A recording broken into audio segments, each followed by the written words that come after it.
FGR మీ స్కాన్లో మీ బేబీ సరిగ్గా వెయిట్ పెరగడం లేదు అని వచ్చిందా, then this video is for you. So basically FGR ఎందుకు వస్తుంది అంటే 3 లెవెల్స్లో ఏదో ఒక లెవెల్లో ప్రాబ్లం ఉంటే.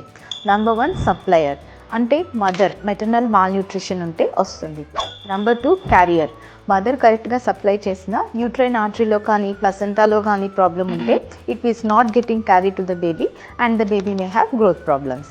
ఆర్ నెంబర్ 3 సప్లయర్ క్యారియర్స్ కరెక్ట్గా ఉన్న బేబీ హెల్త్లో ఏమన్నా ప్రాబ్లం ఉంటే దానికి ఇచ్చింది అది కరెక్ట్గా యూటిలైజ్ చేసుకొని గ్రో చేయలేదు కాబట్టి it may be going into FGR. Now, if the fetal growth restriction is happening before 26 weeks itself, please get an amniocentesis and get your baby tested for chromosomal abnormalities. అదే FGR 26 weeks తర్వాత వస్తే కనుక then get a fetal Doppler and biophysical profile scan every week. Every week ఫాలోఅప్లో మనం బేబీకి వెళ్ళే blood సప్లైని ఇంకా baby biophysical profile స్కోర్ని చూస్తాం. ఎప్పుడైనా కానీ బేబీకి వెళ్ళే డాప్లర్ మెజర్మెంట్స్లో మోర్ దెన్ 2 బ్లడ్ వెజల్స్లో ప్రాబ్లం ఉన్నట్టు తెలిసినా లేదా biophysical profile score less than 4 వచ్చినా you have to plan delivery provided lung మెచ్యూరిటీకి ఇంజెక్షన్స్ ఇచ్చిన తర్వాతే డెలివరీ ప్లాన్ చేసుకోండి.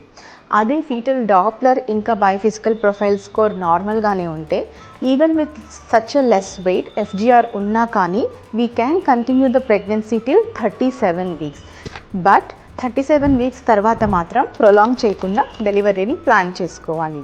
So bottom line, FGR babies also do well with careful monitoring and weekly follow-ups. So next time you see this sentence in your scan report, please do not panic.